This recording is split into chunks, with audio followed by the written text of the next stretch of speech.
Hey guys, I'm Simulator Tech, and welcome to part 2 of my series where I design and build a keyboard from scratch. In today's video, I'll give you guys my first impressions of the parts, and I'll build it out for the first time. Before we get into the video, I want to thank PCBWay for making this video possible. Oh. Hey man, what's up? Hey, what are you looking at? Whoa. It's beautiful. I know. It's a custom keyboard with a built-in DAC amp and a built-in coffee maker and wireless charger. Where did you even get that? Oh, I designed it, and I had it manufactured at PCBWay, the best place to get your designs made. PCBWay offers CNC machining, 3D printing, sheet metal fabrication, injection molding, PCB fabrication and assembly, and much more.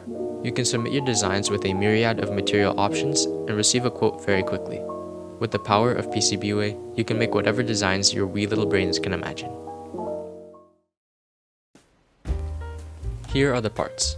PCBWay actually did a really good job packing them, and I ended up struggling to unravel the foam. The case is made of aluminum and the anodized finish is really nice. It has a slight sparkle to it, and though it's not flawless with machining marks on some areas, it's pretty cool. PCBWay also sent some clear plastic PCBWay signs which are kinda cute and a bag of accessories. To start the build, I'll be using a Seal 60 hot swap PCB.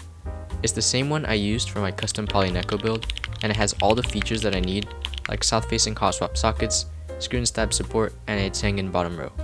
For stabs, I'll be using TX stabs lubed with 205G0. They're the 2023 AP batch, and I found them to be pretty decent. Our plate is made of polycarbonate. Here's some adhesive gasket strips I just found in my house, and I applied them to the plate.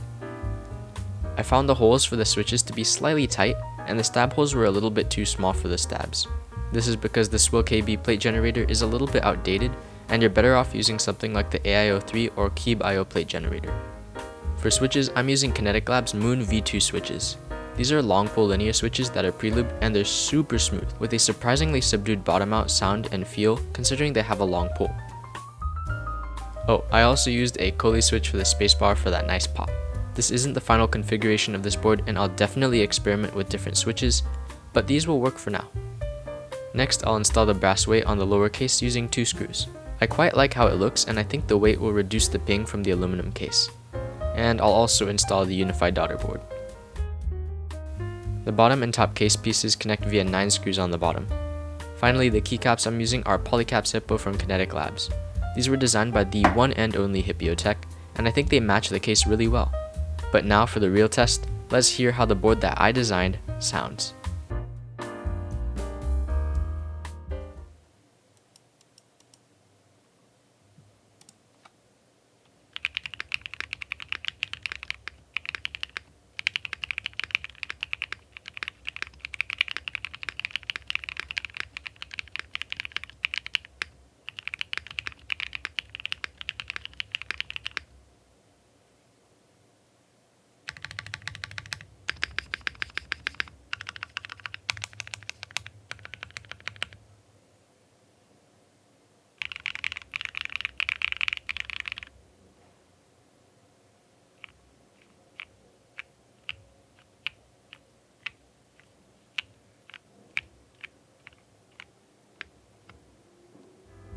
Wow, it actually sounds really good.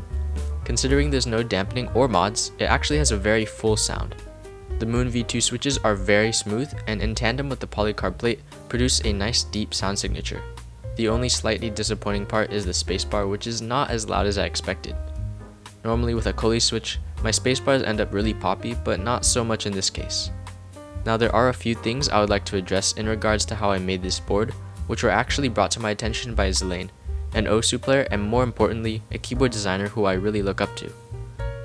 He left a comment on part 1 of this series which has some really helpful tips, one being to avoid the Swill KB plate generator in favor of newer ones, which I did mention earlier.